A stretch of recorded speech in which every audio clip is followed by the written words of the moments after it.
Uh-huh. Okay. It's on the Shiur today.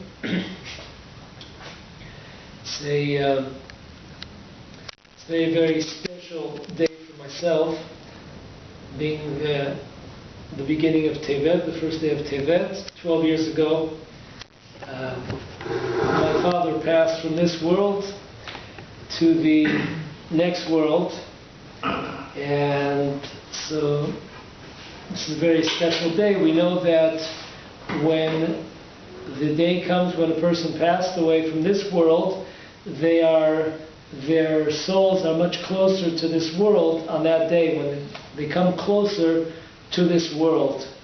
So, besides for the fact that, of course, the class today, the Torah that we learned today is, of course, for the sake of heaven, and to break out the divine presence from the exile, and on the side also for the uplifting of my father's soul 12 years ago today. Okay, they're very interesting. Sometimes you go to a certain country or city or a yeshiva, and everyone uses the same expression. So I noticed that with what's happening in the Ukraine, with all the revolution, I guess you could call it, with all the demonstrations and with all the violence, so they interviewed the Chabad rabbi of Ukraine, and he used the expression that the Jews are michutz lamischak. The Jew, don't worry about us. We're not involved, we're not a part of this whole revolution, we're not a part of it. And then 2 days later they interviewed the chief rabbi of the Ukraine, and he used exactly the same expression, HaYehudim lo b'mischak.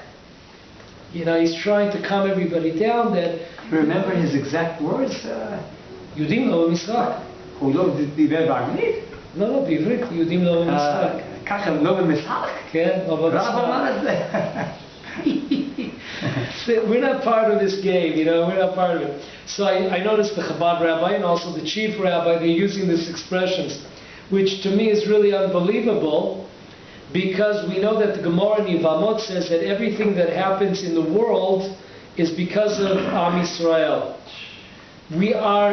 Not only are we part of the game, but we're the major players of the game. How could a person make a statement? Anybody makes it. How much more so how could a rabbi make a statement like the Jews are not a part?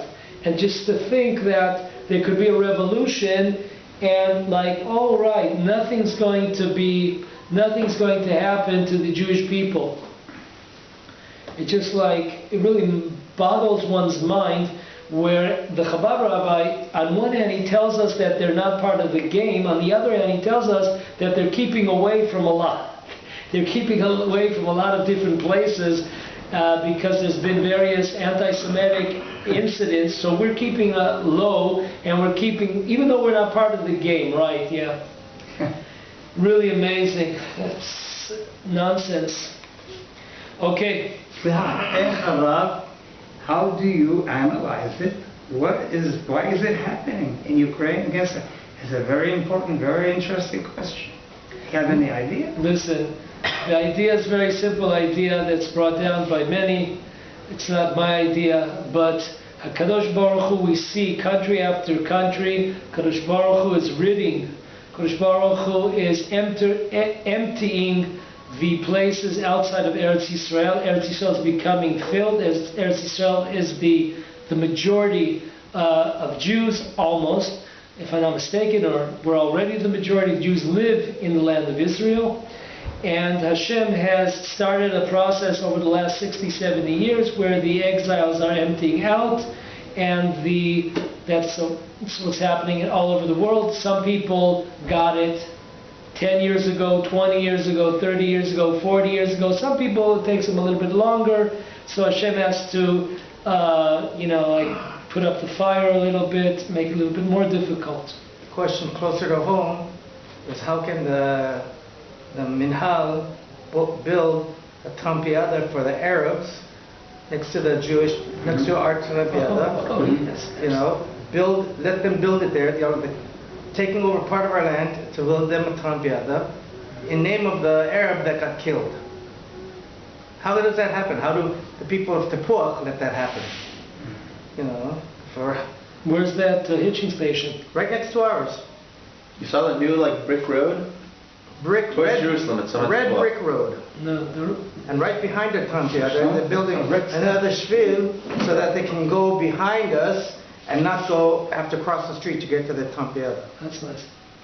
Thoughtful. And it's done with nobody saying a word. Somebody Tapuach is building up for the Arab, and Kfar Tapuach is saying nothing. Chal Bracha, nobody's saying nothing. Good to know. That's the pressure building before the explosion. God willing. I hope The explosion. I'm just fizzlado. that's right.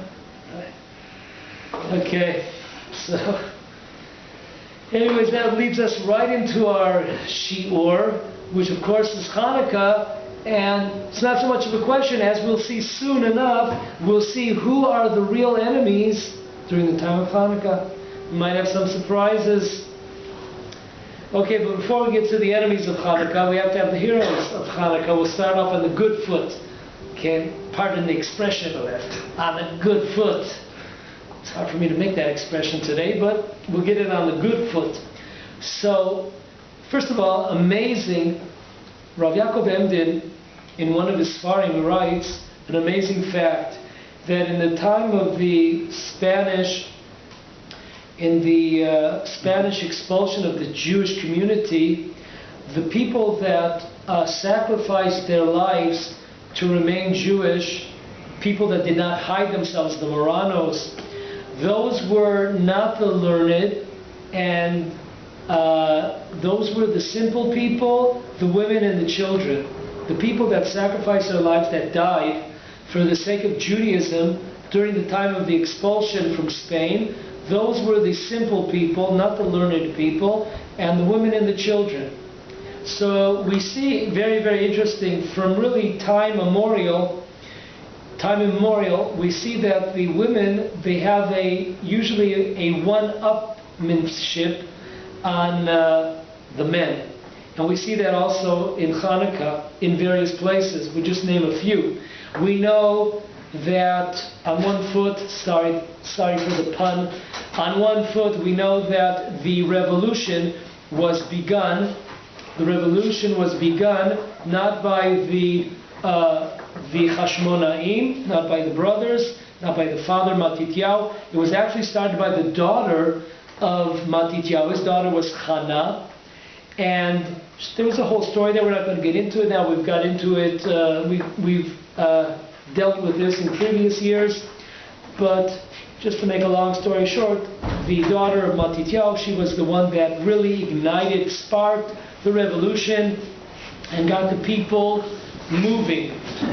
So the revolution started not thank you to the Maccabim or the Hashmonaim, but thank you to the actually daughter of Matityahu, Hannah, who ignited the spark which began the revolution. That's number one. Number two, we see also the story of Hannah and her 7 sons. It's not the same Chana? This is different Hannah. Different Hannah. And also my daughter's name is Hannah. So this is a different Hannah. And first of all, we have to understand something very interesting. If you just mentioned that, if we take the name Hanukkah, the Chalban writes that the letters of Hanukkah are Chana, Kaf, Vav. Once again, if you take the letters of Hanukkah and you just switch the Hey with the Vav, it becomes Chana, Kaf, Vav. What does that mean? That Chana means to park or to rest, and Kaf Vav is God's name. God's name, Havaya, Srim B'Shesh, which means that during the time, these 8 days of Hanukkah, the divine presence rests on the people of Israel, which is an amazing thing. That we know every holiday, what's special about a holiday, we're not into memorials. We're not into, for example, I mentioned at the beginning, today is the memorial, okay, we'll call it that in English, but in Hebrew, there's no such thing as a memorial because it's a ilui to the neshama. In this world, there is a limit to what you could do. There's a limit to your positions that you might be. You might make the president, but that's it. You might be the head of your company, but that's it. You might be the head of the Luna Len, but that's about as far as high as you're going to go. But in the world, in the true world, when you leave this world, there are no limits. It's an endless spiral up. There's no limits. You keep on going from one level to the next level to the next level. It's unbelievable. Did the Rav say it's a spiral? Well, we hope so. I heard it. We saw. That's what I heard. Right. It might be a spiral because it's almost infinite spiral. Well, yeah, it goes up.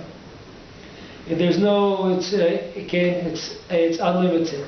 So therefore, we have to understand that any Jewish holiday, we're not interested in what happened 2,000 years ago. We're not also interested in what happened 2 days ago. It doesn't interest us. What's a Jewish holiday? A Jewish holiday is a certain fact that existed, a certain divine presence of God, a certain combination of God's name that appeared and are not erased. Every single year, when we come to this time period, once again, we come to the same light, the same divine name which existed and which created the miracles, once again are reignited into the world. Now, I'm surprised everyone's still sitting here. I mean, I have a reason that I'm sitting here. It's hard for me to move. But you guys don't have my excuse. You guys should be following. This is an unbelievable... We have in our power, we have another 36 hours perhaps to take advantage of this time. I really look at it when the whole month of Kislev, as we know,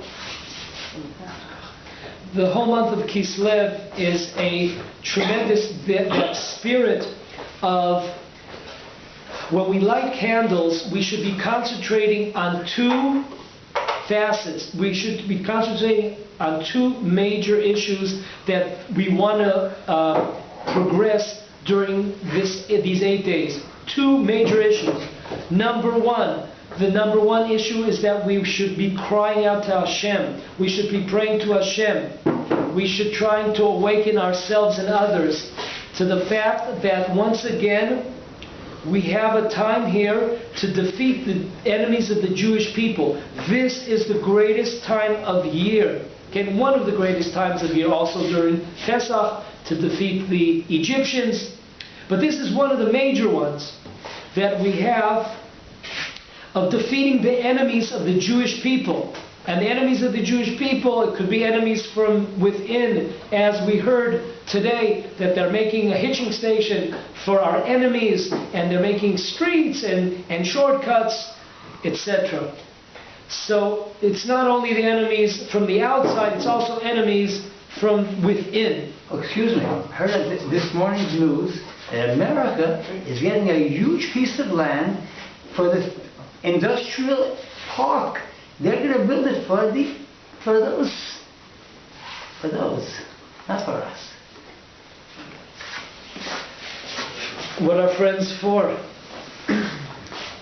So anyways, so Chanukah, okay, that's number one. Number one is we have to concentrate to ignite the spirit, the fire of the revolution, of the Jewish revolution, that is needed today as much as it was needed 2,000 years ago. That's number one. And number two, we're trying to come closer to ask Hashem and to ourselves, learn and come closer to be involved with the rebuilding of the Beit HaMikdash, of the temple, the third temple. These are the two major issues, not these donuts and not these, these, whatever they call them, those libivot or these latkes, gewalt. Not these potato, whatever they're called. No, that's not Hanukkah. That's not what it's about. Presents, stuff. Just to give a little example how off we are, that there is a minhag, a custom to give money to children on Hanukkah. Why is that? It's not a copy of the Gentiles' Xmas. It's not a copy at all. Because the days of Hanukkah, it says in various holy books, the days of Hanukkah are the most special days of all year to give tzedakah. And therefore, in order to teach our kids to give tzedakah, there's a mitzvah, there's a minhag, a custom to give our kids money in order that they in turn will give money during the days of Hanukkah. That's why there's a mitzvah to give money. So, is there an explanation for this? Why Hanukkah but not another time?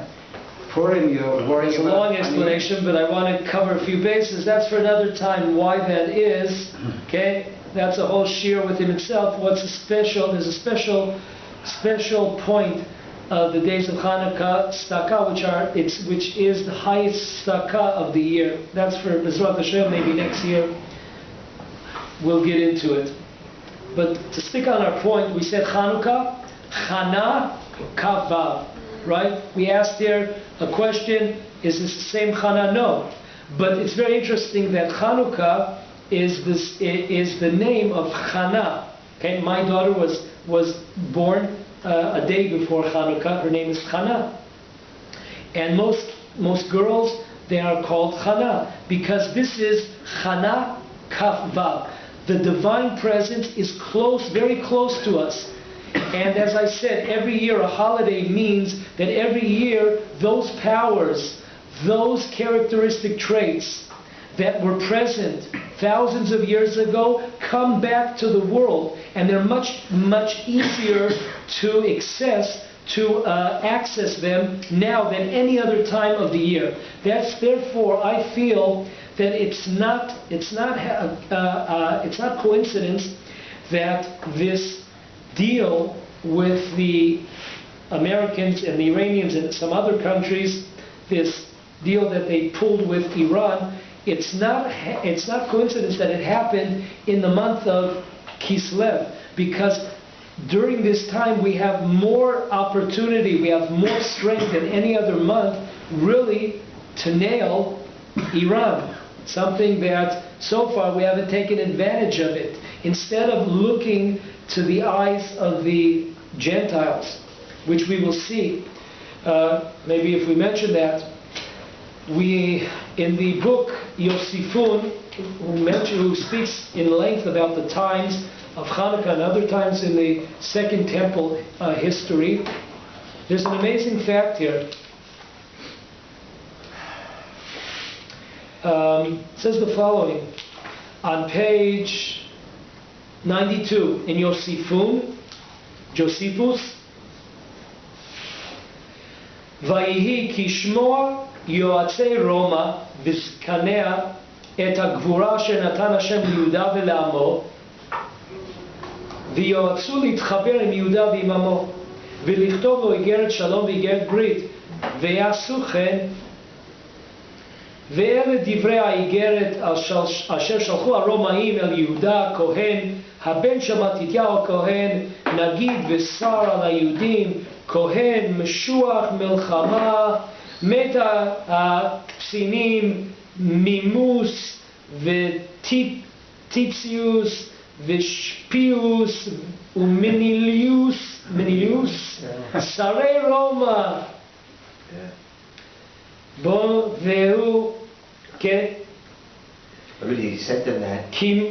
רק שנייה. מה ברית? אנחנו חותמים להיות אוהבים ועוזרים זה לזה בים וביבשה לעולם. ורומא לעולם תשב, ורומא והברית לעולם תשב. אבל הם התרשמו מגבורתו של עם ישראל. שטחי, שרירי. בכל זאת, זה קידוש שם שמיים באותו רגע. עם ישראל אור גדול, הצטרף אליהם. נכון, מהשטחיות.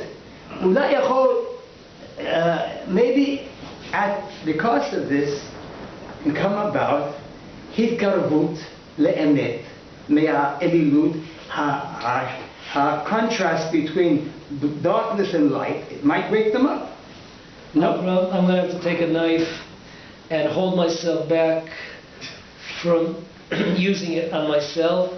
Come on. Oh, come on, baby. Get back there. Yeah. Okay.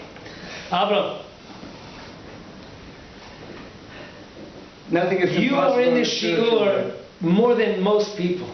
So therefore, I'm holding you responsible here. If we have not gotten the point yet, in this shiur, we discussed it from a million angles. We've discussed the greatest people of the world, their big mistake with a capital B, capital I, capital G. The biggest mistake that the Jews have made is exactly what you said, is this belief that we could hug and we could come together. Let's come together. Now is the time. We've forgotten Hen Am Levadad Yishkon Uvagoyin Lo Yitchashav. We've forgotten where we are. We've forgotten where we're standing. The blessing is when we are alone. The Kiddush Hashem is when we're standing alone and we don't have. If you want to. But Hanukkah is very special. It's the pinnacle of something. It's something different. You're reaching a pinnacle, something. Rav taught me this. It should have been a holiday from Sukkot, and he never knew that until I heard from the Rav said this. It's something incredible, huge holiday, and the pinnacle is the end of Hanukkah. It's now. As the Rav, we have 36 more hours. The Rav so said. far, I agree. But what does that have to do? What does that have to do? So the light of Hanukkah blinded the world. But Avram, we're here in this world to worry about Jews. Okay, I'm a dreamer. Okay, we're here to worry about Jews and to wake up the Jews and to enlighten and to bring light upon the Jewish people. Okay, if there are righteous Gentiles that see the light and that see us and want to be taught the 7 commandments of Noah, that's great. If people want to convert, that's also great. I don't have any problem with that. But we're talking about here something else. We're talking here about Jews getting together and not understanding the lesson of Hanukkah. The lesson of Hanukkah is that there are no allies. Our only ally is HaKadosh Baruch Hu. When the Maccabim went out, it was on their shields, Mi Kamocha Be'elim Hashem.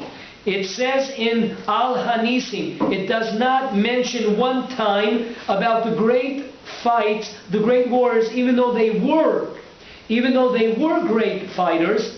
It does not mention one word about that. It says Hashem did everything, as if nobody's home, no one's on the battlefield. It doesn't work that way. There were definitely people on the battlefield. There were thousands of people on the battlefield. But we're trying to get this lesson clear. The Jewish lesson is that Judaism stands on 2 feet. 2 feet is you do what you can do, and HaKadosh Baruch Hu, and believe in HaKadosh Baruch Hu, have faith in HaKadosh Baruch Hu, that HaKadosh Baruch Hu runs the world. I heard a great thing. Why do we play the dreidel, the sivivon? Why do we play it? Dreidel, what's that? It's that sivivon. Sivivon. No, I was brought up in Brooklyn. What do we call it? It's called the top. Dreidel, sivivon. It's called in English. Yeah, but the tops are There's a joke that It's not just an accent. We're reading now the parasha Vayijash. Yosef, מרכז העולם אפשר להגיד, הוא מעל פרעה בעצם. הוא נתן כוח לפרעה, הוא קנה את כל אדמת לפרעה. עד מה מצרים, נתן את פרעה, לא היה שולט כאן. יוסף, החלום שלו, כל אשר אמר לך יוסף תעשו. לימוד, זה היה חלום של יוסף. באותו הזמן שאנחנו מדברים על זה, הפרשה הזאת. אין לי קרבות. Abotai, what's the inyan of the Gdolei Yisrael used to play with the Sivivon? Gdolei Yisrael, Chatam Sofer, others, they have nothing better to do. Ella, we know that there's a lot of spiritual connections to the Sivivon. But the major thing that I just heard 2 days ago, it really sunk in. What's the idea? The idea is when you take a Sivivon, you need somebody to move it. Without anybody, no one's going to move. So that's exactly us in the world. HaKadosh Baruch Hu tells us on Hanukkah, just like you need a person to move the Sivivon, the world is Hashem's Sivivon. We are all Sivivonim here. Okay, now I want you to get up now, and everybody on one foot here start spinning around. Whoa! We are all Hashem's Sivivonim. We're all Sivivonim. And first of all, another lesson is, when it falls, you got to get back up. That's the second lesson of the Sivivon. Okay, folks, really, I like this crowd here in Tapuach. They just love them. Very good, Mashal. Two tiny fingers do it. Two tiny fingers make the spin. The political overtures they made, I mean, Judah wasn't coming as a grovel. They played their political game a little bit. I think they had to. And we got the independence without a little. They played off Rome. They played off the Greek emperors fighting each other. And they made deals with Yonatan. It's good he made those deals. I mean, but he wasn't coming like a of weakness. He was going to come with strength. He says, we trust in our God, but if you want to give us a deal from, Alexander. Then I'm going to have to take that knife back again. It's going to come really close. You're allowed to play the game a little. No. Play the political game. That's what caused all of the upheaval. That's what caused all of the sinful people to litchaber, to just, Time out here, Len. No, I can't go back. They wouldn't have done it. They had to play the game. No.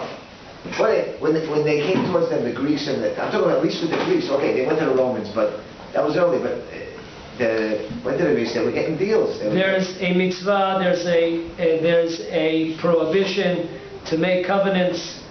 Okay, to make covenants with the Gentiles, especially in Eretz Yisrael. Especially in Eretz Yisrael. I think only in Eretz Yisrael. Only. I think only. Okay, let's read the Ramban.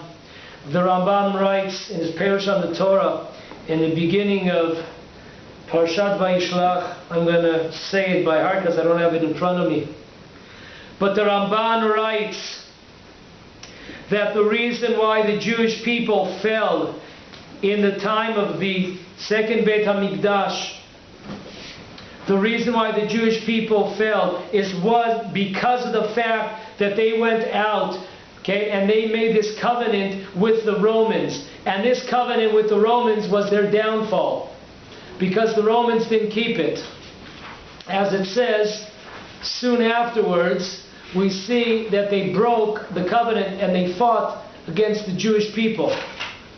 So this, according to the Ramban writes specifically that this covenant that we're just reading about now, which says that we will always, whether there are any, you need any help, whether it's on sea, whether it's on land, forever, if there will be a war against the Romans, then we will come. If there will be wars against the Jews, then we will come to help you. So this covenant was brought down, the downfall of the Jewish people. Once again, look at the first Ramban that is written on Parshat Vayishlach, that this is what brought the Jewish people down, our downfall. When you think about it, the Chalban writes, this is a little bit off the subject, but not too much. The Chalban says, how come we see that, we see a difference between Yaakov Avinu, we see a big difference. We see many sources that say that Yaakov was okay in what he did. many sources that talk about Yaakov when he prepared himself in 3 ways. He prepared himself against Esau with prayer. He prepared himself with fighting. He prepared himself with a present.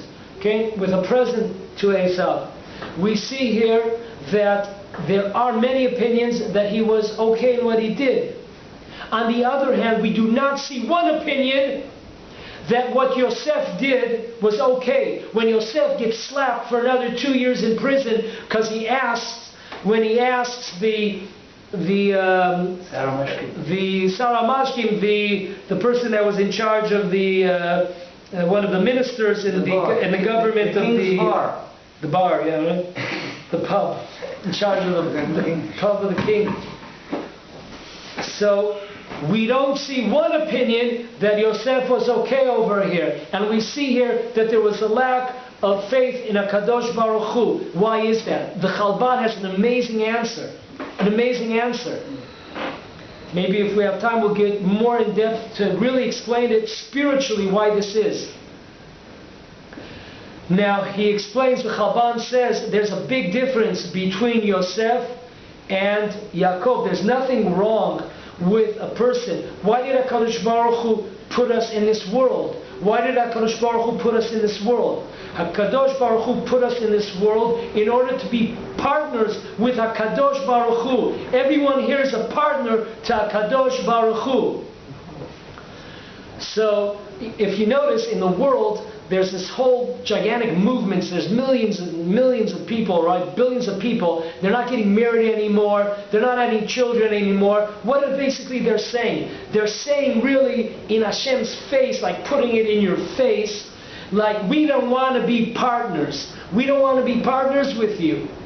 Okay? We don't want to be partners with you. In the time before the revolution of the Maccabim, what do we see? We started talking about women. Somehow we got swirled around like those Sivivonim. Yeah, we're getting swirled around here to a lot of different stuff. But okay. But they're in Yosifun. He writes about the following 2 women. Bayamim ahem nimtzeu. I'm on page 72 in Josephus. Right, we know that there were various decrees against the Jewish people. One was that you were not allowed to perform circumcision. So 2 women went against that law. What happens? Jewish lowlifes. Vayalshinu otam el polifus anashim mipritzei amenu. Imagine that. I can't believe you're still sitting here. This disgust, these sicknesses that we're dealing with, that what we're talking about.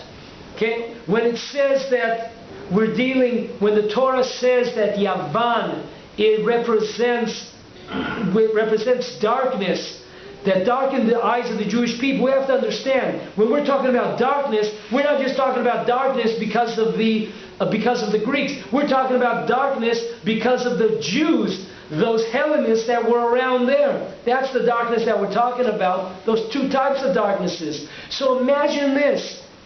Imagine this. You know that if you're going to go to the authorities, you're going to go to the police, you're going to go to the army, whatever it might be, to the government, you know that you're endangering these people's lives. But they don't have any problem with that. These Jewish sicknesses, dogs, they go and they gave out information to the government. Vayatzav polifus vayitlu et hayoldot v'yaldeheni mahen vayamutu. They hung them up. They hung them. Also the 8. Maybe they were a few days older at that time. But imagine that, these sicknesses that we're dealing with. But not only that, Chazal say, in another instance with women, once again we see the women, that they went up to the walls of Jerusalem. there were a group of women that went up to the walls of Jerusalem with their babies. And they said, before they jumped off the walls of Jerusalem to their death, they said the following, that if you do not wake up, if the Jewish people do not wake up, there will be no Jewish people left. Because if there's no babies, we know that the Greeks, what they did was that the Jewish people were not allowed to have doors on their house. Why? Because if there's no doors, there's no modesty. If there's no modesty, there are no families that are getting together. If families aren't getting together, there's no children. So their whole idea, you weren't allowed to go to a mikvah. You couldn't go to a mikvah. Their whole concept was to stop the Jewish babies, stop the Jews, to do away with the Jewish people. So they took away the doors. You couldn't put a door in your house. You weren't allowed to go to a mikvah. You weren't allowed to circumcise. Every single thing, this was a whole plan in order to stop the Jewish people from multiplying. So we see an entire world today that they don't want to get married. They don't want to have kids. This is exactly the same concept here. They don't want to be partners with HaKadosh Baruch Hu. They don't want to be partners with HaKadosh Baruch Hu. All the doors were taken, only coming to the front door. I heard about this. I didn't understand. All the doors. All the doors. All the doors were taken. No doors. It's lucky we have good weather in Eretz Yisrael, relatively speaking to other places of the world here, that even if you don't have a door, somehow you can make it. So I think also, I just thought of it this moment. When you take off the door, the mezuzah has less significance. When you open a door and you see the mezuzah and you pause for a moment, it might also have some influence. Don't worry about the mezuzot. Those were also going with the wind. It's interesting. They didn't make a veto on using. They had to put there at the entrance. You can still have the mashkov and the mezuzah. No, the door itself. They put at the entrance of every. You had to put it at the entrance of every house. You had to put in there. אין לנו חלק באלוקי ישראל. לא רק על הקרניים. לא רק על הקרניים. If you remember, we talked about also the... למדתי פעם שהסיבה ששמים את המזוזה באלכסון, שהיה בישר, היו עושים הצלב. יפה מאוד, יפה מאוד. כן, כן. אני רואה את זה מיד בעיניים. Okay, so folks, we asked the question here. What was the deal here? What was the deal here between Joseph and Yaakov? So the Chalban says an unbelievable Torah. It says the following, that the difference is that it's both Yaakov and also Yosef. They are people that spiritually are connected to this connection of Hashem being connecting the Jewish people, our deeds, with Hashem's blessing, which Hashem's benevolence, Hashem's shefa. Okay, so we see, for example, in the desert, no one does a circumcision. It's very unusual. We know that even secular Jews perform circumcision. So how come 40 years go by and no Jews are doing circumcision? All of a sudden, wake up, Mode'ani. Wake up, okay, good morning everybody. Okay, 40 years pass, we come into Eretz Yisrael. Whoo, Yoshua. Okay guys, okay, everybody, Brit Milah. What's going on? Check this out, open up your heart. בריאה חדשה, אני חושב. One second. יש משהו קרוב לזה? Oh, no. It's even heavier than that. It's even heavier than that. Chalban's gives great unbelief. חב"ד? The Chalban, the milkman. Oh. The milkman writes, The milkman writes, unbelievable. The desert represents only Hashem acting. Everything is from Hashem. They split the sea, it's Hashem doing it. The 10 plagues, it's Hashem moving it. The manna, it's Hashem rolling it. Hashem's protecting them. There's the clouds, and then there's the 7 clouds, everything is Hashem. Okay? Where are the Jewish people? They're still in diapers. Where do we see for the first time this? We see that this combination that we have to also do. We also have to wake up. We see this for the first time when we come into Eretz Yisrael. Why did the spies want to come into Eretz Yisrael? They didn't want to come in because they wanted to continue to live on the level of a baby. A baby has everything done for them. They don't have to do anything. They're fed, they're changed, they're taking a shower. Everything is done for them. They wanted to continue to live on the level of miracles that are only from Hashem. But Hashem says, no, the ideal of the world is this mix of seeing Hashem within the nature. Where is that seen? It's seen in Eretz Yisrael. We have nature, we have a mitzvah to work the land, but to understand that it's from Hashem. So where do we receive the first time that we receive a mitzvah to do the circumcision? Circumcision represents more than anything that HaKadosh Baruch Hu made us, that we are supposed to make, HaKadosh Baruch Hu made us incomplete, and Hashem wants us to take that Brit Milah and make it complete. That sums up the entire function of us for 120 years, what we're doing here. It's this mix of us with Hashem.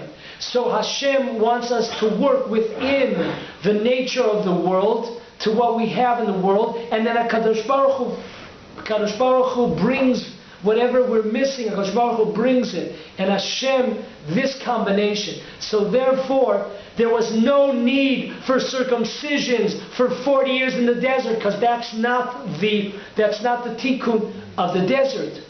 The tikkun of the world really begins when we come into Eretz Yisrael. Here we have to work. Here we have to work the land. It's not we're going to sit back and we're going to get the man to our doorstep. It doesn't work like that here. Here there's a mitzvah to work the land like there's a mitzvah to wear tefillin, to put on tefillin. Excuse me. There is a point when they did things. It's not just sitting with the shtender in the yeshiva. Katuv. Shatuhu amru lo katuv. They look, they gathered the man. But also, وَأَتَمْ تُرُوعِينَ بَمِدْبَارِ الْعِمْ شَانَا. רועה צאן, עדיין רועה צאן, זאת מלאכה קשה, זה לא אחרי המחרשה, נכון, בכל זאת, יש תנועה, יש עניין של מזון מהקרקע של המדבר, חוץ מהיבש והעדר, העדרים היו ענקים, לא אכלו מן. Avram, there's always also when the Jewish people crossed over Yam Suf, so there was also one person named Nachshon ben Aminadav that actually did something. But we're talking about, generally speaking, we're talking about the general principle here. The general principle is that the spies and the 40 years represent the time where everything is coming from above. Much easier, I agree. Everything is coming from above. When you're a farmer, you're sweating out there. Look, I'm a shepherd. I'm doing nothing at this moment. Okay, so we get to the point here, folks. We get to the point here that both Joseph and also Jacob understand this concept that we also have to do our part, our share. So what's the problem here? Problem here is that Yosef, there's no problem for him to do himself, within himself, do what you can do. When you rely on the Gentile, you've overstepped your boundaries. And therefore Yosef gets slapped right away for 2 more years. Yaakov Avinu, he does not go to any third party. Now he had a covenant with the White House. Mr. Lavan, man, he had a covenant with the White House. He doesn't go and say, okay, White House, can you send me troops here? Because I'm going to come up against my brother Esau. It could get really bloody here. Please send us troops here. He doesn't do that. He does what he does. He does 3 things. He starts his prayer. He starts learning how to fight himself. And his family, Am Yisrael. and he starts, okay, and he starts getting his present together. Maybe that will work on the White House. Maybe that will work on the White House. But no one else is intervening. This is the desecration of Hashem's name, and therefore he suffers 2 years more in prison. And therefore there is no opinion that what he did was beseder, whereas Yaakov is concerned. There are many opinions that everything that he did was according to the letter of the law. Of course, we've discussed in other classes here, there's other sides, that's true. But it doesn't matter. Those are very, very slight things. As we said last week, that Jacob never bowed down to Esau, so why was he punished? He was punished because, to the average person, it looks like he bowed down to Esau, but he would never bow down to Esau. It looks that way. For that